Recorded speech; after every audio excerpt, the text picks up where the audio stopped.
नमस्कार, मी पंजाब तक 1, 2, 3, 4 एप्रिल आणि 5 एप्रिल पर्यंत राज्यामध्ये असंच अवकाळी पावसाचं सावट राहणार आहे म्हणून हा अंदाज सर्व शेतकऱ्यांनी लक्षात द्यायचा. मग सांगायचं झालं तर आज देखील म्हणजे आज 31 मार्चला देखील आज देखील मराठवाड्यामध्ये विदर्भामध्ये आज देखील पाऊस पडणार आहे.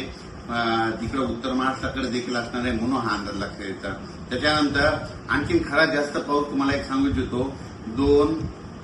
2 एप्रिल आणि 3 एप्रिलच्या दरम्यान आणखीन जरा वादळी वाऱ्यासारखा गारपिटीसह पाऊस पडणार आहे म्हणून तुम्हाला सांगू इच्छितो. नंदुरबार जिल्हा झालं, धुळे जिल्हा झालं, नाशिक जिल्हा झालं, मुंबई, ठाणे, त्याच्यानंतर इगतपुरी, नाशिक, त्याच्यानंतर अहिल्यानगर, त्याच्यानंतर जालना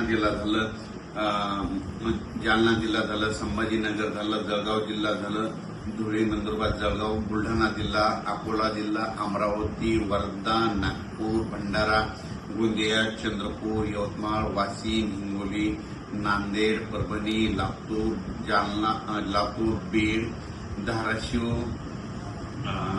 त्याच्यानंतर जालना, त्याच्यानंतर अकोला, अमरावती ह्या पट्ट्यात आणि त्याच्यानंतर इकडं साताऱ्यापासून म्हणजे कोल्हापूर, सातारा तसेच पुणे ते तसा पट्टा संगमनेर, अहिल्यानगर, जळगावपर्यंत चांगल्या स्वरूपाचा पाऊस पडणार आहे. काही ठिकाणी खूप गारपीट पाहायला भेटणार आहे. गारपीट देखील होणार आहे म्हणून ज्यांचं कांदा असेल, गहू असेल त्यांनी काळजी करून घ्यावी. या पावसामध्ये विजेचं प्रमाण जास्त आहे म्हणून शेतकऱ्यांनी झाडाखाली थांबू नये, आपली पाळीव प्राणी पशुधन झाडाखाली बांधू नये म्हणून हे देखील सर्व लक्षात येतं. म्हणजे 4 तारखेपर्यंत 4 एप्रिलपर्यंत राज्यात असंच अवकाळीचं दररोज वेगवेगळ्या जिल्ह्यात वेगवेगळ्या विभागात पाऊस पडणार आहे म्हणून हा अंदाज लक्षात येतो. आणि 5 एप्रिलला फक्त नागपूरमध्ये वर्धा, भंडारा 5 तारखेला तिकडं जाईल आणि 6 तारखेपासून राज्यातलं वातावरण कोरडं होईल. म्हणजे 6 एप्रिल नंतर राज्यात कोरडा हवामान होणार आहे म्हणून हा अंदाज सर्व शेतकऱ्यांना लक्षात येतात.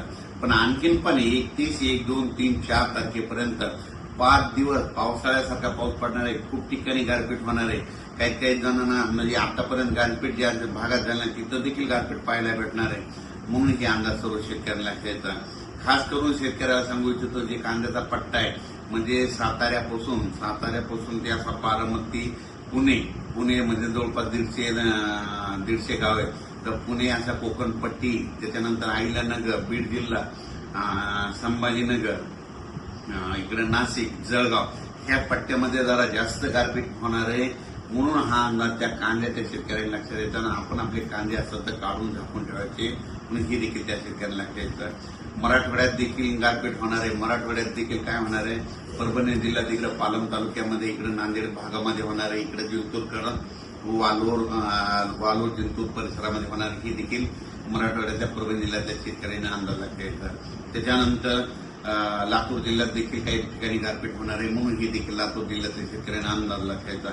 बीड जिल्ह्यात देखील कडा, आष्टी, इकडं पाथर्डी भागामध्ये त्या भागात पैठण ह्या परिसरात देखील काही ठिकाणी गारपीट होणार आहे म्हणून हे अंदाज शेतकऱ्यांनी लक्षात येतात. म्हणजे सांगायचं झालं तर अकोला जिल्हा, बुलढाणा जिल्हा, तर बुलढाणा जिल्ह्यात घाटाच्या खाली म्हणजे शिंदखेड राजापासून ते बुलढाणा, चिखली त्या परिसरांना घाटाच्या खाली खूप प्रमाणात मोठ्या प्रमाणात गारपीट होणार आहे म्हणून शेतकऱ्यानं आपली जनावरे, पाळीव प्राणी, पशुधन व्यवस्थित ठिकाणी ह्या 4 एप्रिलपर्यंत बांधून ठेवून स्वतःचं संरक्षण करायचं. अकोला जिल्ह्यात देखील गारपीट होणार आहे, अमरावती जिल्ह्यात देखील होणार आहे, वर्धा जिल्ह्यात देखील गारपीट होणार आहे, यवतमाळकडे देखील होणार आहे म्हणून हा अंदाज सर्व शेतकऱ्यांना लक्षात येतात. म्हणजे सांगायचं झालं तर 4 एप्रिलपर्यंत दररोज वेगवेगळ्या भागात 1 दिवस आड पाऊस पडणार आहे म्हणून हा अंदाज लक्षात यायचा. आणि या पावसामध्ये विजेचं प्रमाण जास्त असल्यामुळे हे देखील लक्षात यायचं म्हणून हे देखील लक्षात यायचं. अचानक जर वातावरण बदल झालं तर लगेच एक उद्या मेसेज दिला जाईल. धन्यवाद.